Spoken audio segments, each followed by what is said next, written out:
जय हिंद साथियों, मैं अपने इस वीडियो में आपका पुनः स्वागत करता हूं। दोस्तों, आज के इस वीडियो में हम लोग बात करेंगे संख्या पद्धति यानी क्लास 9 के संख्या पद्धति का जो एक्सरसाइज 1.1 है। आज इसको हम लोग पूरा सॉल्व करने वाले हैं। देखिए, पहले मैं आपसे यही कहूँगा कि अगर संख्या पद्धति का अगर आप बेसिक वीडियो नहीं देखे हैं तो पहले आप उसको देख लीजिए, ताकि वहाँ पे जो बेसिक चीज़ें हैं जो यहाँ पे हम डिस्कस करेंगे वो सारी बेसिक चीज़ें वहाँ पे हमने पढ़ा रखी है। तो उम्मीद करूँगा अगर आप इस वीडियो को पढ़ रहे हैं यानी 1.1 एक्सरसाइज को अगर आप देख रहे हैं तो उम्मीद करूँगा आप बेसिक देखे होंगे।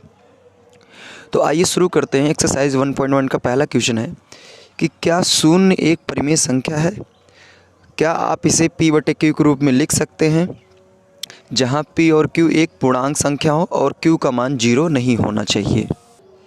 अब देखिए, तो ये पूछा जा रहा है कि क्या शून्य एक परिमेय संख्या है? तो इसका जवाब हो जाएगा बिल्कुल हाँ। ये जो शून्य है ये एक परिमेय संख्या है और परिमेय संख्या को हम लोग p/q के रूप में भी लिख सकते हैं। शून्य को मतलब शून्य एक परिमेय संख्या और इसको हम क्या कर सकते हैं, p/q के रूप में लिख सकते हैं। और यहाँ पे कहा जा रहा है कि p और q जो है ये एक पूर्णांक संख्या होना चाहिए। पूर्णांक संख्या का मतलब ये है कि माइनस अनंत से होते हुए माइनस अनंत से शुरुआत हो और 0 से होते हुए प्लस अनंत तक। यानी सीधा सीधा कहने का उद्देश्य ये है कि पूर्णांक संख्या में आप निगेटिव नंबर भी ले सकते हैं, पॉजिटिव नंबर भी ले सकते हैं, 0 भी ले सकते हैं। तो अगर इसको हम p/q के रूप में लिखना चाहें तो हम लिख सकते हैं 0/1। देखिए यहाँ पे q 0 नहीं होना चाहिए भाई, p/q के रूप में लिखना है, q 0 नहीं होना चाहिए, q 0 नहीं किया है। और देखिए 0 में अगर 1 का भाग करेंगे तो 0 ही आता है। उसी तरह हम इसको 0/2 भी लिख सकते हैं। 0 में अगर 2 का भाग करेंगे तो तब भी 0 आएगा। यानी हम शून्य को p/q के रूप में लिख सकते हैं। आइए अब हम लोग दूसरे प्रश्न की ओर चलते हैं। इसमें दिया है 3 और 4 के बीच में 6 परिमेय संख्याएं ज्ञात कीजिए।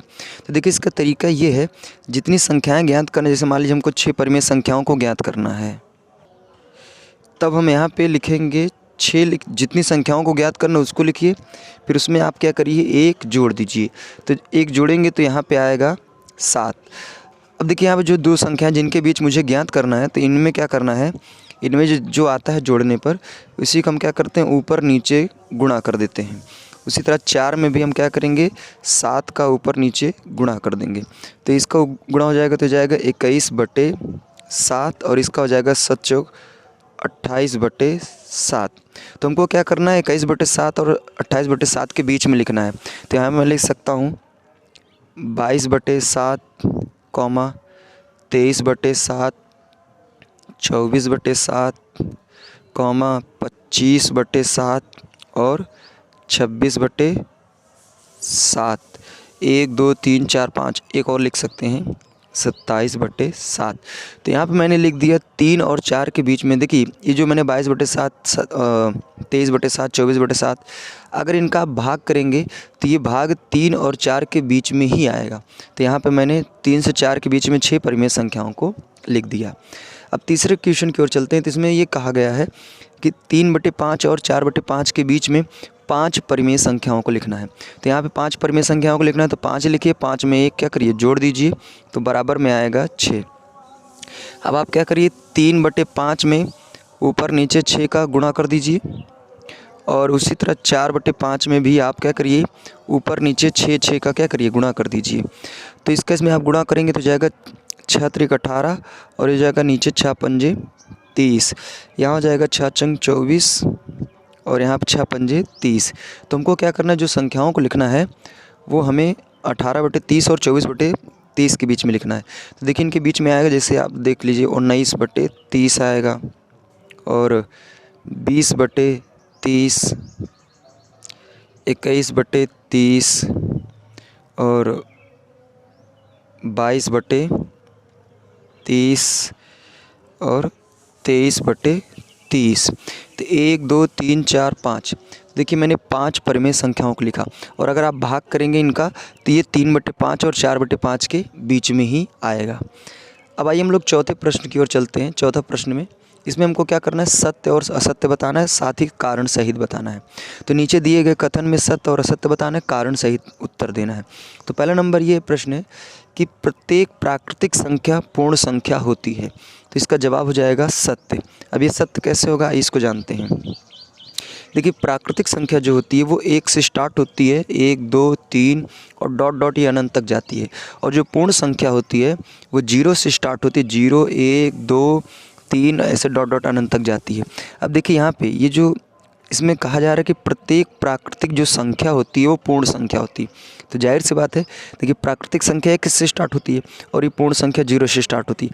तो क्या ये प्राकृतिक संख्या सभी इसके अंदर दिख रहे हैं कि नहीं दिख रहे हैं? बिल्कुल दिख रहे हैं, क्योंकि ये तो 0 से स्टार्ट हो रहा है। तो इसमें देखिए इसमें 1 भी आ रहा है, 2 भी, 3 4 5 यानी जितने भी हैं सभी प्राकृतिक संख्याएँ इसमें उपस्थित हैं। तो इसलिए मैं कह सकता हूँ कि प्रत्येक प्राकृतिक संख्या पूर्ण संख्या होती है। दूसरा प्रश्न ये है कि प्रत्येक पूर्णांक एक पूर्ण संख्या होती है। तो इसका जवाब हो जाएगा असत्य, यानी ये गलत है। क्यों गलत है, आइए इसको समझते हैं। देखिए इसमें कह रहा है प्रत्येक पूर्णांक, तो पूर्णांक जो होता है वो माइनस अनंत से स्टार्ट होता है और वो घटते हुए 0 तक आता है, 0 से फिर वो प्लस अनंत तक जाता है। अब पूर्ण संख्या तो 0 से ही स्टार्ट होती है, 0 1 2 3 4। अब इसमें देखिए पूर्णांक संख्या में क्या होता है, निगेटिव नंबर भी होता है, पॉजिटिव नंबर भी होता है, 0 भी होता है। लेकिन पूर्ण संख्या में क्या होता है कि 0 और पॉजिटिव होता है, निगेटिव नंबर नहीं होता है। लेकिन इसमें कह रहा है कि प्रत्येक पूर्णांक यानी इसके सभी नंबर इसमें होते हैं, तो बिल्कुल भी नहीं होते। क्यों? क्योंकि इसमें माइनस भी है लेकिन इसमें माइनस वाले सिस्टम नहीं है। तो इसलिए जो क्वेश्चन है ये असत्य हो जाएगा। आइए लास्ट क्वेश्चन की ओर चलते हैं। इसमें कह रहा है कि प्रत्येक परिमेय संख्या एक पूर्णांक संख्या होती है। पूर्णांक नहीं, पूर्ण संख्या होती है। तो पूर्ण संख्या का मतलब पूरी तरह से मतलब बटे में नहीं होना चाहिए। अगर हम परिमेय संख्या को लिखें, जैसे मान लीजिए हमने लिखा 2/3, तो 2/3 एक परिमेय संख्या है। अब ये परिमेय संख्या नहीं बटे में लिख उठा, तो ये तो पूर्णांक पूर्ण तो हो नहीं सकता क्योंकि बटे में लिख उठा। तो इसलिए हम कह सकते हैं ये भी कथन आपका क्या हो जाएगा, ये भी असत्य हो जाएगा। यानी सीधा आप समझ लीजिए, इसमें कहा जा रहा है प्रत्येक परिमेय संख्या एक पूर्ण संख्या होती। अगर वो परिमेय संख्या तो वो तो बटे में लिख उठी, और बटे में लिख उठा तो दशमलव में आएगा। लेकिन पूर्ण संख्या क्या होती है, पूरी तरह से पूर्ण होता है, इसमें दशमलव वाला सिस्टम नहीं होता है। इसलिए हम कह सकते हैं यह कथन क्या है, असत्य है। तो उम्मीद करूँगा दोस्तों ये एक्सरसाइज आपको पूरी तरह से समझ में आ गई होगी। अब इसी तरह मिलेंगे अगली एक्सरसाइज में, तब तक के लिए जय हिंद, वंदे मातरम।